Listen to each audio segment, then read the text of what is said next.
வணக்கம். இன்றைக்கி நம்ம சேனலில் ரொம்ப கிறிஸ்பியான ஸ்நாக்ஸ் ரெசிபி தான் எப்படி பண்ணுறதுன்னு காமிக்க போகிறேன்.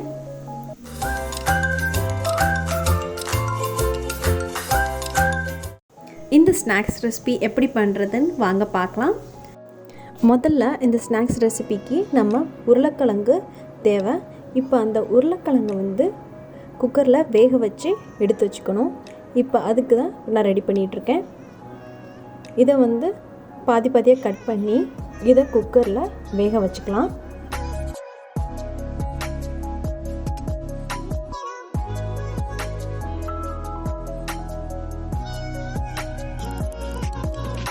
இந்த உருளைக்கிழங்கு நல்லா நைஸாக ஸ்மாஷ் பண்ணுற அளவுக்கு வேக வைக்கணும். அதனால் குக்கரில் ஒரு 5 to 6 விசில் அளவுக்கு விட்டு நல்லா வேக வைங்க. இப்போ குக்கரில் உருளைக்கிழங்கு வேக வச்சாச்சு. அதை எடுத்து இப்போ ஸ்மாஷ் பண்ணி ரெடியாக எடுத்து வச்சுக்கலாம். இப்போ உருளைக்கிழங்கு ஸ்மாஷ் பண்ணி இப்போ ரெடியாக இருக்குது. அடுத்து நம்ம ஒரு பவுலில் ஃபஸ்ட்டு கோதுமை மாவு, நான் 1 கப்பு கோதுமை மாவு எடுத்திருக்கேன். இந்த 1 கப்பு கோதுமை மாவுக்கு 1/4 கப் அளவுக்கு கார்ன்ஃப்ளவர் மாவு சேர்த்துக்கலாம். நம்ம தேவையான அளவு உப்பு சேர்த்துக்கோங்க. இதில் காரத்துக்கு நான் 1 டீஸ்பூன் அளவுக்கு மிளகாத்தூள் சேர்த்துக்கிறேன். இதில் 1/2 டேபிள் ஸ்பூன் அளவுக்கு கரம் மசாலா தூள். இதோட இஞ்சி பூண்டு பேஸ்ட் 1/2 டீஸ்பூன் அளவுக்கு இஞ்சி பூண்டு பேஸ்ட். அடுத்து நம்ம ஒரு பெரிய வெங்காயம், நல்லா சின்ன சின்னதாக நறுக்கிய பெரிய வெங்காயம் 1 எடுத்து இதில் சேர்த்துக்கலாம்.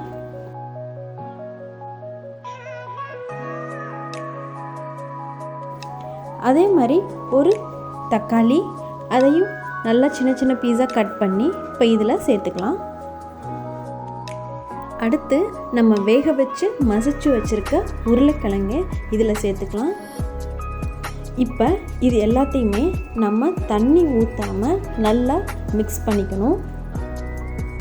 தண்ணி சேர்க்கவே வேணாம், 1 ட்ராப் கூட தண்ணி சேர்க்காதீங்க. அடுத்து நம்ம பச்சை பட்டாணி நம்ம 1 கப்பு கோதுமை மாவுக்கு 1/4 கப் அளவுக்கு பச்சை பட்டாணியை நல்லா வேக வச்சு நல்லா தண்ணி வடிகட்டி எடுத்து வச்சுக்கோங்க. கொஞ்சம் கூட தண்ணி இல்லாமல் வடிகட்டி எடுத்து வச்சுக்கோங்க வேக வச்சு. அதை இப்போ இதில் சேர்த்துக்கலாம். இப்போ இதோட நம்ம 1 டேபிள் ஸ்பூன் அளவுக்கு எண்ணெய் ஊற்றிக்கோங்க. அதாவது கோதுமை மாவில் நம்ம செஞ்சுருக்கோம்ல, அதனால் மாவு கையில் ஒட்டாமல் இருக்கிறதுக்காக நம்ம இந்த 1 டேபிள் ஸ்பூன் அளவுக்கு எண்ணெய் சேர்த்து நல்லா பிசைஞ்சு வச்சுக்கணும். மாவு ரெடி ஆனதுக்கப்புறம் நம்ம கடாயில் தேவையான அளவுக்கு எண்ணெய் ஊற்றி நல்லா சூடு ஆகட்டும். இப்போ நம்ம ரெடி பண்ணி வச்சுருக்க மாவை இது மாதிரி ஒரு ரவுண்டாக தட்டிக்கோங்க. இது மாதிரி செஞ்சுட்டு நம்ம இதை எண்ணெய் சூடானதுக்கப்புறம் அதில் இப்போ போடலாம். இப்போ எண்ணெய் சூடாயிடுச்சு, நம்ம இதை போட்டுடலாம். லோ ஃப்ளேமில் வச்சு நல்லா ஃப்ரை பண்ணிக்கோங்க.